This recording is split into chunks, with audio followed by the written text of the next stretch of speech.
Hello friends, today I will discuss mechanism of recombinant DNA technology for bacterial host.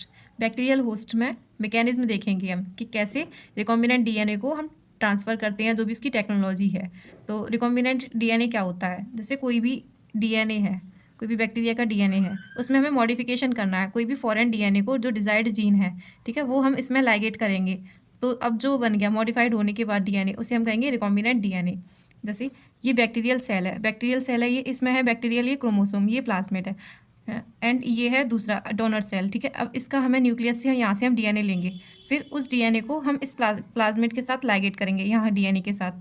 तब जो बनेगा उसे हम कहेंगे रिकॉम्बिनेंट डीएनए। फिर उसे आगे प्रोसेस करेंगे, उसी को हमें जैसे उसे लार्ज अमाउंट में बनाना है, तो वो कैसे पूरी प्रोसेस होगी हम ये जानेंगे इसमें।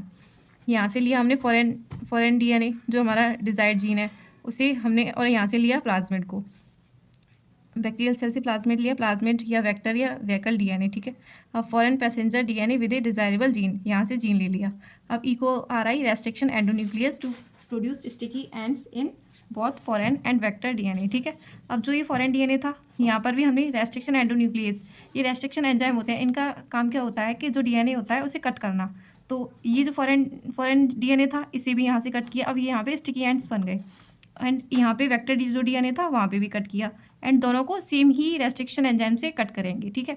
अब ये क्या है, GAATTC, ठीक है, ये इसका न्यूक्लियोटाइड सीक्वेंस है, ठीक है। अब ये यहाँ से कट किया, ये यहाँ से कट कर लिया दोनों को।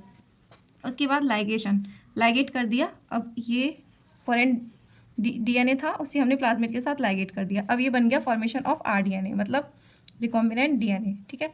DNA ligase to seal gaps, DNA ligase का यूज़ किया गया है। जैसे यहाँ कट करने के लिए हम यूज़ करते हैं रेस्ट्रिक्शन एंडोन्यूक्लियस का, ठीक है, वैसे ही इसे जो ज्वाइन करने के लिए हम यूज़ करते हैं लाइगेज का। अब क्या बन गया है, ये rDNA, ठीक है।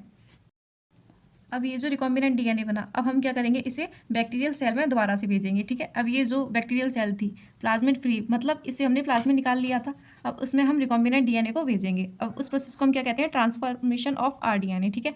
इसे हमने ट्रांसफॉर्म करा दिया, ठीक है। ये rDNA आ गया। अब bacteria rDNA host bacterium with rDNA, अब जो ये बैक्टीरिया था इसमें रिकॉम्बिनेंट डीएनए आ गया। अब मल्टीप्लिकेशन, अब ये क्या करेगा, कॉपी बनाना स्टार्ट कर देगा। मतलब हमने फॉरेन डीएनए को प्लाज्मिड के साथ प्लाज्मिड में ज्वाइन करा दिया, उसके बाद रिकॉम्बिनेंट डीएनए को भेजा गया। अब ये कॉपी बनाएगा। हम ऐसा कि अगर हम जो फॉरेन डीएनए था उसे हम डायरेक्ट भेज देते बैक्टीरिया में, तो वो कॉपी बनाना स्टार्ट नहीं करता, क्योंकि उसके पास ORI नहीं होता। ORI मतलब ओरिजिन ऑफ रेप्लिकेशन, ठीक है। अभी हमने इसे लाइगेट कर दिया, इसके पास है ओरिजिन ऑफ रेप्लिकेशन, ठीक है। ये क्या करता है, इनिशिएट करता है रेप्लिकेशन को। अब ये यहाँ पे रेप्लिकेट करना स्टार्ट, इसने बहुत सारी अपनी कॉपी बना ली। मल्टीप्लिकेशन ऑफ होस्ट सेल, अब जो होस्ट सेल है उसकी भी कॉपी बन जाएंगी। उसे ऐसे जैसे हमें बड़ी मात्रा में बनाना है, तो बायो रिएक्टर जो बड़े बड़े टैंक्स होते हैं कंपनियां फैक्ट्रियाज वगैरह में यूज़ होते हैं, ठीक है, वहाँ पे इस बैक्टीरिया का हम प्रोडक्शन कराएंगे, ठीक है। फिर उस बैक्टीरिया से हम रिकॉम्बिनेंट प्रोटीन बना लेते हैं। जैसे बहुत सा कोई भी डिसीज़ होती है उसके लिए एंटीबायोटिक्स बनती हैं, ठीक है, तो वो ऐसे ही बनती हैं। तो वही प्रोटीन्स वगैरह ऐसे बना ली, ठीक है। उसमें डाउनस्ट्रीम प्रोसेस मतलब प्योरीफिकेशन वगैरह किया जाता है, उसके बाद मार्केटिंग होती है। तो ये पूरी प्रोसेस है रिकॉम्बिनेंट डीएनए टेक्नोलॉजी, मतलब कैसे करके रिकॉम्बिनेंट डीएनए बनता है और वो कैसे आगे प्रोसेस सारी होती है।